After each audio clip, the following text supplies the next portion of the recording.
नमस्कार. पहिल्या Marathi podcast series मध्ये आपल्या सर्वांचं पुन्हा एकदा स्वागत. आपण पाहतोय की गेली अनेक दिवस एकच चर्चा सध्या सुरू आहे, ते म्हणजे रामगिरी महाराजांबद्दल.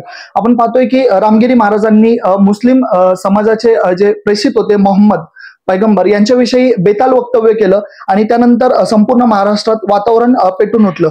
तर सध्या त्यानंतर आपण पाहतोय की एकीकडे कुठेतरी मुस्लिम समाज आक्रमक होताना आपल्याला दिसत होता आणि दुसरीकडे मुख्यमंत्र्यांनी जाऊन त्या रामगिरी महाराजांचं समर्थन केलं. तर या संदर्भात चर्चा करण्यासाठी आज आपल्यासोबत आहेत उत्तर महाराष्ट्र प्रदेश समन्वयक अंजर खान आपल्यासोबत आहेत, जे की शिवसेनेचे पदाधिकारी होते. एकनाथ शिंदे गटात तुम्ही होता आणि आज तुम्ही राजीनामा दिलेला आहे. यामागची काय पार्श्वभूमी आहे आणि मुख्यमंत्र्यांनी सांगितलं की संतांच्या केसालाही धक्का लागू देणार नाही. देखिए, सबसे पहले तो मैं एक बात कहना चाहूंगा कि मुख्यमंत्री किसी धर्म का नहीं होता है. मुख्यमंत्री ना हिंदू का है ना मुसलमान का है, वो हमारे राज्य का है. तो मैं समझता हूं कि जहां जुल्म हिंदुओं पर हो रहा है, जहां आवाज उठ रही है, बेशक आवाज उठना चाहिए. वही अगर मुसलमान और अल्पसंख्यक पर जब जुल्म हुआ, विशालगढ़ में जब पत्थर से पत्थर, ईंट से ईंट बच गई, तब कहा गए थे मुख्यमंत्री. अगर अल्पसंख्यक समाज की तरफ से मुझे नुमाइंदगी दी गई थी, मुझे यहां आगे भेजा गया था, जब मैं अपने मुद्दों को अल्पसंख्यक होने के खातिर जब मुख्यमंत्री और उनकी टीम के पास लेकर जाता हूं, तो क्यों नहीं ये सॉल्व होती है. आज इतना मसला हुआ, अल्पसंख्यक समाज पर इतना अत्याचार हुआ, कहां गए थे मुख्यमंत्री जी. आज एक छोटे से महाराज ने, मैं इनको बड़ा नहीं मानता हूं क्योंकि महाराज ये बहुत बड़ा लफ्ज है. हमने संत तुकाराम की हिस्ट्री पढ़ी है और हम समझते हैं कि महाराज जो होता है, जो संत होता है, वो बुराई का तस्करा नहीं करेगा, बुराई की दावत नहीं देगा, किसी धर्म को नीचा नहीं करेगा. तो ये मेरे नजर में महाराज नहीं है. अगर कोई किसी धर्म को नीचा करता है तो वो महाराज नहीं हो सकता. और अगर कोई धार्मिक इंसान है और किसी के धर्म को नीचा कर सकता है तो वो धार्मिक इंसान भी नहीं हो सकता, चाहे वो मुसलमान क्यों ना हो. निश्चित आपण हे सगळ्या घडामोडी पाहतोय. कुठेतरी मुख्यमंत्र्यांनी समर्थन केलं आणि समर्थन करत असताना खरं तर ते राज्याचे मुख्यमंत्री आहे याचा कुठेतरी विसर पडला का, असा सवाल आता मुस्लिम समाजाच्या वतीने विचारला जातोय. तर तुम्ही गेले अनेक दिवस एक मुस्लिम समाजाचं नेतृत्व शिवसेनेत करत होता आणि शिवसेना अल्पसंख्याक उत्तर महाराष्ट्राची जबाबदारी तुमच्यावर सोपवण्यात आली होती आणि तुम्ही आज राजीनामा देखील दिलेला आहे. तर मुख्यमंत्र्यांना, शिंदेंना काय संदेश दिला या माध्यमातून? देखिए, मैं तो एक ही संदेश दूंगा कि हिंदुस्तान में और ये मुल्क में मुसलमान जो है, ये सियासत का नमक है. और आप सब जानते हैं कि नमक अगर नहीं डालेंगे तो खाना कितना भी लजीज बन जाए उसमें टेस्ट नहीं आएगा. जिस तरह मुसलमान तख्त पर बिठाना जानता है तो तख्त से उतारना भी जानता है. जर आपण या सर्व गोष्टींकडे जर पाहिलं तर हा जो मुद्दा होता, महाराजांनी जे भाषण केलं होतं आणि हा सोशल मीडियावरती व्हिडिओ व्हायरल करण्यात आला. आपण जर याची पार्श्वभूमी पाहिली तर कर्नाटकमध्ये ज्यावेळेस तिकडच्या निवडणुका होत्या विधानसभेच्या, त्यावेळेस कुठेतरी हिजाबचा मुद्दा कर्नाटकमध्ये त्याला वाव देण्यात आलं होतं. आता आपण पाहतोय की महाराष्ट्रामध्ये विधानसभेच्या निवडणुका आहेत आणि हा जो मुद्दा आहे, आपण जर पाहिलं मोहम्मद पैगंबरांविषयी जो भाष्य करण्यात आलेला आहे किंवा त्याला कुठेतरी हवा देण्याचं काम मुख्यमंत्री करताना दिसत नाहीत का? अभी इसमें जैसे कि ये मसला अगर देखा जाए तो अगर थोड़ा पीछे चले जाएंगे हम, 2018 में यही महाराज जी थे और यही मुस्लिम समाज था जो इनको पूरी सहायता कर रहा था सप्ताह में. और मुझे फख्र है मेरे वालिद साहब पर, मरहूम, जो इस प्रोग्राम में वो सबसे कंधे से कंधा महाराज जी के साथ थे. और उस वक्त पूरे हिंदू समाज के लिए मुस्लिम समाज था जो सहायता में और खिदमत में था, जो खाना फ्री ऑफ कॉस्ट मुस्लिम समाज ने, पूरे हिंदू हमारे जितने श्रद्धालु आए थे उनको दिया गया था. और ये महाराज की अध्यक्षता में ये प्रोग्राम हो रहा था. और यही महाराज थे, इनका अगर आप स्टेटमेंट देखेंगे, इन्होंने ही प्रेषित मोहम्मद को बहुत अच्छा और सच्चा इंसान बताया था. इन्होंने ही इस्लाम को सबसे सच्चा मजहब बताया था. इन्होंने ही कहा था कि सबका मालिक एक है और इसकी इन्होंने पूरी तायीद भी की थी. आज इलेक्शन का जब माहौल बन गया, हवा का रुख बदल गया, तो हम समझते कि महाराज का रुख तो बदला ही बदला. हमारे सीएम साहब ने जो हमसे वादे किए थे और पूरी टीम ने जो वादे किए थे उसका भी रुख बदलते हुए हम देख रहे हैं. और ये जो स्टेटमेंट आज जो दिया गया है, मैं समझता हूं ये प्री प्लान स्टेटमेंट है, ये पोस्ट प्लान, ये ऑन द स्पॉट निकला हुए अल्फाज नहीं है. उनको पूरा यकीन था कि जब मैं ये स्टेटमेंट दूंगा तो मुस्लिम समाज मुझसे दूर होगा. और मैं देख रहा हूं, मुझे अफसोस के साथ कहना पड़ रहा है कि हिंदुत्व मुख्यमंत्री का एक टैग इनको लग रहा है. तो ये टैग लगाने के लिए क्या इन्होंने मुसलमानों को रास्ते पर ला लिया?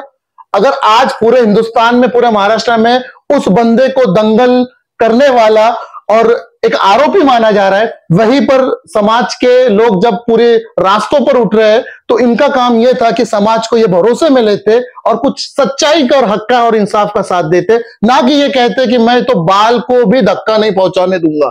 तो इसी तरह मैं कहूंगा, आप मुख्यमंत्री सिर्फ हिंदू धर्म के नहीं है, आप मुख्यमंत्री मुस्लिम धर्म के भी है। अगर मुसलमानों पर भी आंच आती है, जब तक आपके पास ओहदा ऊपर वाले ने दिया है वो सलामत जब तक है, आप इनके भी पूरी पूरी सिक्युरिटी की जिम्मेदारी ले। निश्चितच आपण जर याला पाहिलं, हे सगळं महाराष्ट्र राज्यभरात सध्या मुद्द्याची चर्चा आहे। आपण जर अहमदनगर शहराबद्दल किंवा अहमदनगर जिल्ह्याबद्दल जर विचार केला तर कुठेतरी आपण पाहतो की अजित पवार गटाचे जे पदाधिकारी आहेत, जे आमदार संग्राम जगताप यांचं समर्थन करत असतात, यांनी कुठेतरी महाराजांच्या विरोधात गुन्हा दाखल केलेला आहे। तर म्हणजे जे महायुती आहे, एकंदरीत जर चित्र बघितलं तर महायुतीतलेच पदाधिकारी महाराजांविरुद्ध गुन्हा दाखल करतात आणि महायुतीचाच मुख्यमंत्री कुठेतरी महाराजांचं समर्थन करतो। म्हणजे समर्थन करणारे सुद्धा हेच आहेत आणि विरोध करणारे सुद्धा हेच आहेत। तर याबद्दल तुम्हाला वाटतं हे निव्वळ एक राजकीय मुद्दे बनवण्यासाठी केलं जात आहे का?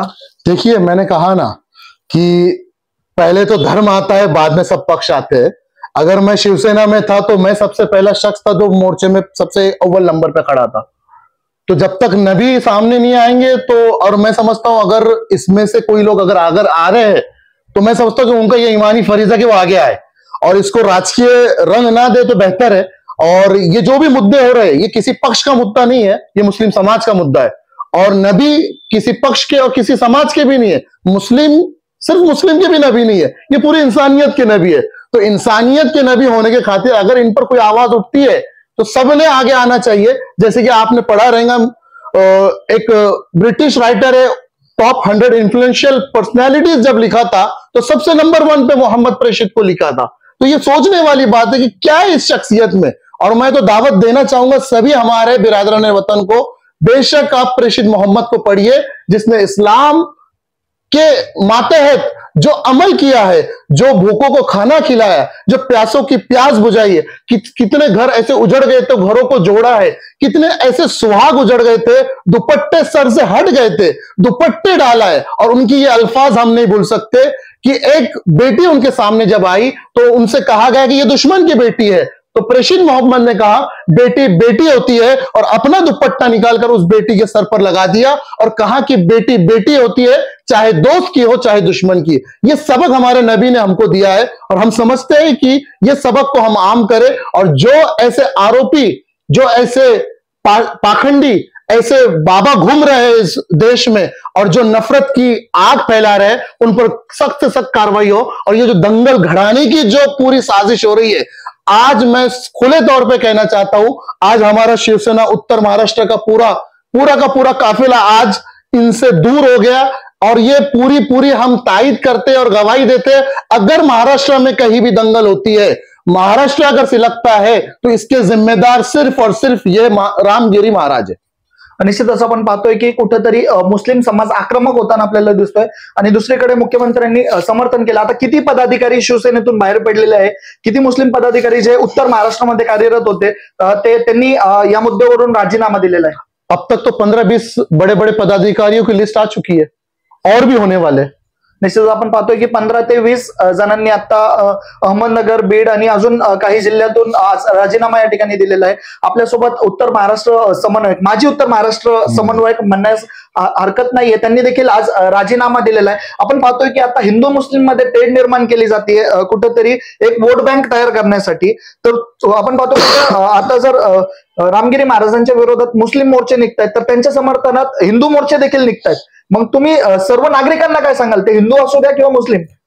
मैं एक ही संदेश देना चाहूंगा जो प्रेषित मोहम्मद ने दिया था, किसी एक इंसान ने किसी एक इंसान की जान बचा दी तो उसने पूरे इंसानियत की जान बचा दी। किसी एक इंसान ने किसी एक इंसान को तकलीफ दी तो उसने पूरे इंसानियत को तकलीफ दी। या कहीं भी उन्होंने नहीं कहा मुस्लिम, कहीं भी उन्होंने नहीं कहा हिंदू। तो मैं गुजारिश करूंगा, वातावरण कैसा भी बिगड़ जाए, आप समझ सकते हैं कि जब चिराग बुझने पे आता है तो ज्यादा फड़फड़ाता है और बुझने वाला चिराग ही ज्यादा फड़फड़ाता है। तो मेरे इशारे को समझिए, ये हालात बिगड़ने वाले हैं और बिगाड़ने की पूरी साजिश हो रही है। इसमें हमारा एक आम आदमी, एक आम नागरिक होने का यह फर्ज बनता है कि हालात कितने भी बिगड़े, हम हमारे शहर की अपने इलाके की जिम्मेदारी ले। हमारे बाजू में हम देखें कि कौन रह रहा है। ये जो दीवारें ऊंची कर दिया हमने, इस दीवारों को छोटी करे। और जो धर्म के नाम पर राजनीति हो रही है, सबसे पहले इसको रोक लगाई जाए। और अगर वोट मांगना ही है तो तरक्की के नाम पे, डेव्हलपमेंट के नाम पे वोट मांगा जाए, धर्म के नाम पर कोई वोट ना मांगे जाए। निश्चितच आपण पाहतोय की याला पूर्ण एक राजकीय रंग देण्याचा प्रयत्न कुठेतरी केला जातोय, असा आरोप अंजर खान यांनी केलाय. आणि नुकतंच त्यांनी शिवसेनेच्या पदातील राजीनामा देखील दिलेला आहे. यांच्यासोबत 15 जे काही शिवसेना एकनाथ शिंदे यांचे पदाधिकारी होते ते देखील शिवसेनेतून बाहेर पडलेले आहे. तुम्हाला ही जी सद्यस्थिती महाराष्ट्र राज्यामध्ये निर्माण केली जाते त्याबद्दल काय वाटतं ते आम्हाला कमेंट बॉक्समध्ये नक्की कळवा. मुख्यमंत्र्यांनी जे समर्थन केलंय रामगिरी महाराजांचं, त्याबद्दल तुमचं काय मत आहे? त्यांचं तुम्ही समर्थन करता की विरोध करता ते देखील आम्हाला कमेंट बॉक्समध्ये नक्की कळवा.